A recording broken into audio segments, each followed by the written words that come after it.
Excelentíssimo senhor desembargador presidente desta egrégia turma e relator do processo, demais integrantes, excelentíssimo representante do Ministério Público, senhores desembargadores, a questão que Vossas Excelências irão examinar no entender do apelante, ela é bastante complexa, em decorrência dos fatos que cercaram todo esse financiamento e também envolve um valor bastante significativo, algo em torno atualmente de 20 milhões de reais.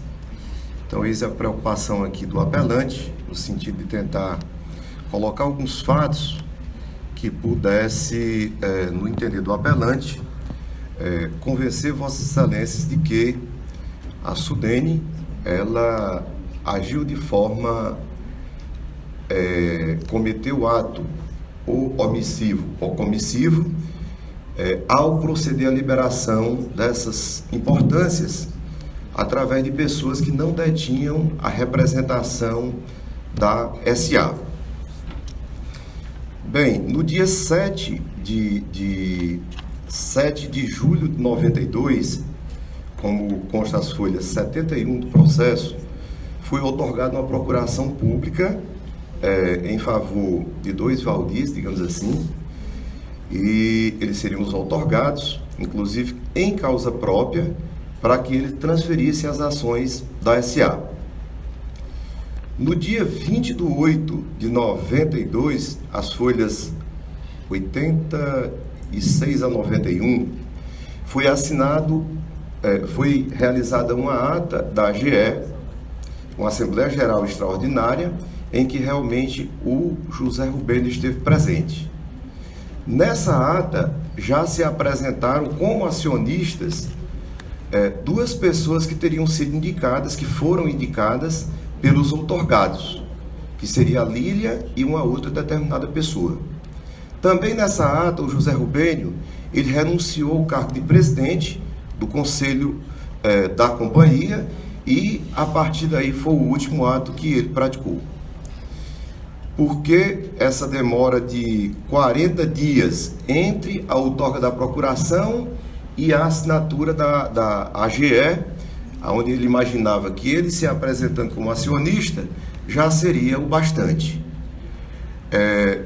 Porque essas duas pessoas, enquanto José Rubênio ele reside em Fortaleza, no estado do Ceará, essas pessoas residem, no caso, em outra localidade, no caso no Maranhão. Daí a demora de elaboração da ata e assinatura. A partir daí ele ficou tranquilo, pronto, passei a procuração, realizei a transferência das ações, já que a procuração foi em causa própria, e ele ficou totalmente despreocupado, porque constou nessa ata, senhores desembargadores, que essas pessoas já seriam os acionistas, e ele teria renunciado ao cargo de presidente. Aí vem, no caso, o fatos que, no entender da empresa ora apelante, são relevantes para que se faça justiça ao caso concreto. No dia 30 de 8 de 92, ou seja, 10 dias após a assinatura dessa ata, os novos acionistas, eles já elaboraram uma nova ata de AGE, reelegendo, digamos assim, não era reelegendo porque eles já tinham sido eleitos. Essa Lília foi eleita no dia 20. No dia 30 de julho, eles fizeram uma outra ata, senhores desembargadores, elegendo essa Lília e já não falando mais como se eles fossem acionistas. Essa ata, ela demora as folhas 1627 e 1628 do presente processo. Por quê? Porque eles apresentaram à SUDENE essa primeira ata em que eles diziam que seriam os acionistas. Nessa segunda ata, eles já omitiram a questão de serem os acionistas e simplesmente fizeram a eleição da Lília para complementar o mandato. E é importante, essa segunda ata, senhores desembargadores, foi a que foi utilizada para que a SUDENE, juntamente com os demais órgãos, procedesse a liberação desses 20 milhões de reais atualmente. À época foram 33 milhões da moeda de então que foi liberada em favor dessa Lília. Só que nessa ata que demora as folhas 1627 a 1628, consta lá embaixo, acionistas, José Rubênio. Não consta a assinatura dele no livro de presença, nem consta a assinatura na ata. Ora, senhores desembargadores, como se conceber que um órgão como a SUDENE e demais órgãos envolvidos como BNB, enfim, todos os procedimentos administrativos que foram adotados, liberem um valor para assumar ela representada pela Lília, através de uma ata que não consta a assinatura do Rubênio. Se fosse dessa forma, senhores desembargadores, ficava muito fácil. Qualquer pessoa lavrava uma determinada ata, dizia que os acionistas estariam presentes, se apresentava em qualquer instituição e passaria, no caso, a fazer financiamento. É importante, senhor desembargador, esse detalhe, no entender do apelante, é o fato mais relevante no presente caso. É que nessa ata que foi autorizada a liberação dos valores em favor da Lília, as folhas 1627, 1628, não consta a assinatura do José Rubênio na ata, nem no livro de presença dos acionistas. É um ato que eu reputo não nulo, não anulável, mas para o apelante inexistente. Por quê? Porque ele não esteve presente. O livro de presença de acionistas, vamos analisar a questão com o mesmo rigor que o juiz analisou em primeira instância. Ele disse que não constava no livro de transferência as ações, por isso que ele julgou improcedente a ação e reconheceu José Rubênio como responsável. Mas, senhores desembargadores, no livro de presença também não consta a assinatura de José Rubênio.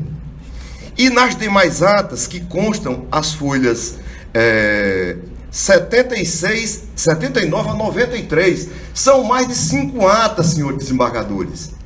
Todas elas constando a presença do José Rubênio, lá no rodapé, no final da ata, dizendo que ele estava presente, dizendo que ele assinava o livro, e o livro consta do processo como anexo. E ele não estava em poder do José Rubênio, ele estava em poder dos outorgados, o juiz determinou a exibição. Então, se é para utilizar desse critério, a aplicação fria da lei, digamos assim, ele não esteve presente, ele não assinou a ata que ensejou a liberação dos recursos.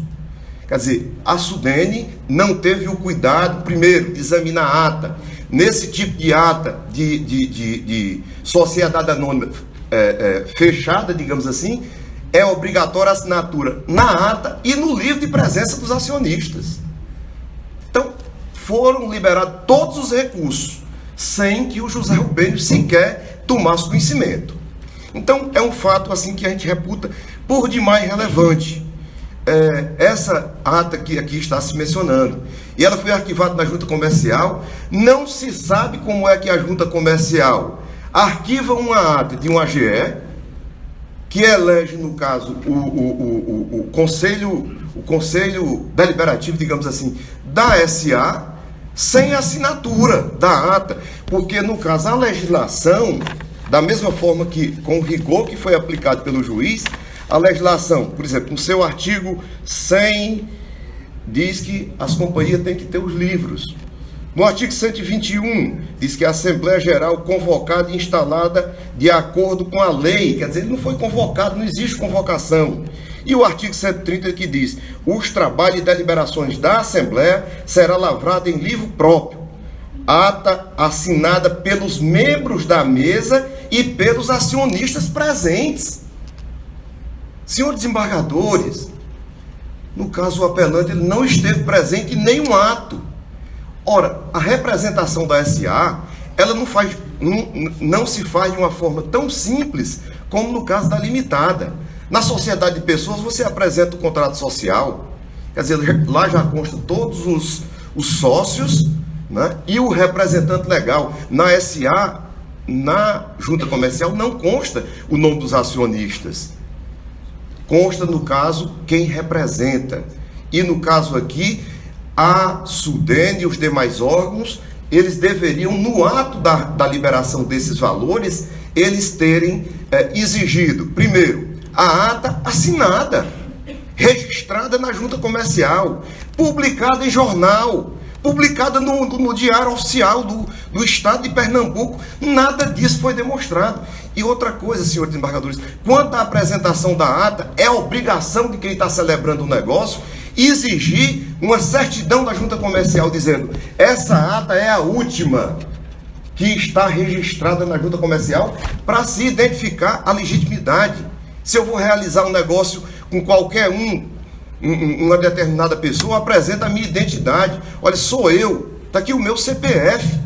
Se outra pessoa chegar e se apresentar por mim, quer dizer, esse ato é inexistente. Então, senhores desembargadores, aqui é a maior injustiça que se pode cometer em relação a um cidadão que usou toda sua boa fé, porque assinou uma ata, a Sudene rejeitou a ata, inclusive retirou a SUMAR do financiamento e posteriormente com a ata inexistente, com a ata fraudulenta. A Sudene passou a liberar 20 milhões de reais atualmente, 33 milhões da moeda de então. E tem outra particularidade, senhores desembargadores.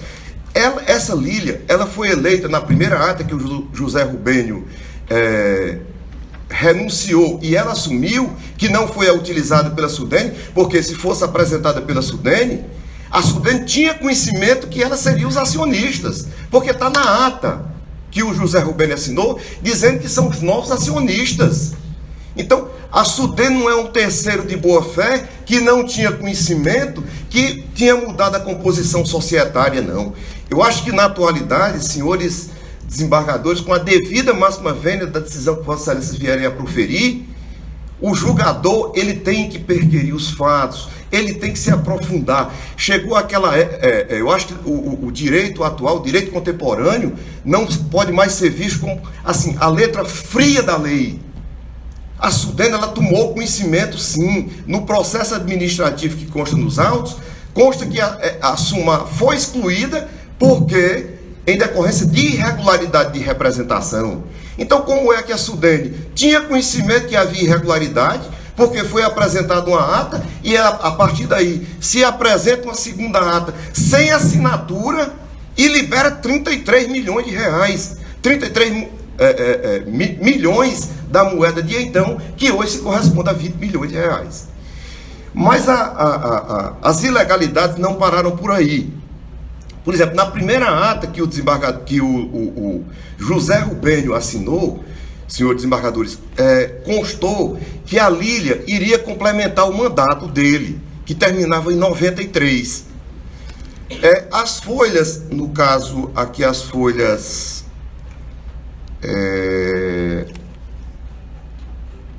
não está anotada aqui as folhas, mas consta uma ata do Conselho Deliberativo, realizada em 93, em que o Conselho Deliberativo se reuniu e se autoelegeu. E foi com base nessa ata que a Sudene continuou a liberar recursos. Quer dizer, o Conselho Deliberativo, sem realização de AGE, que seria com a presença dos acionistas, e eles passaram a se eleger e passaram a representar a companhia com base numa ata do Conselho Deliberativo da companhia, sem a presença dos acionistas. E isso ocorreu em 93. E os recursos aqui, senhores desembargadores, eles foram liberados no dia 12/2/93. A Lília tinha poder nessa primeira ata, mas não foi a ata que foi apresentada na Sudene. Em 18/3/93, 750 mil. Em 6/3/93, 600 mil. Em 21/6/1993, 1.500.000. Pronto, a partir daí cessou os poderes que tinha sido otorgado na primeira ata que o José Rubênio assinou. A partir daí ele não assinou mais nada. A Sudene continuou a liberar. No dia 28/7/93, ela não tinha mais poderes, porque quem elege o Conselho Deliberativo são os acionistas. Não é o Conselho Deliberativo se autoeleger numa reunião que eles fizeram sem a presença dos acionistas e a Sudene continua a liberar os recursos. Então, no dia 28/7, pasmem, 4.500.000. No dia 17/12 de 93, 12 milhões.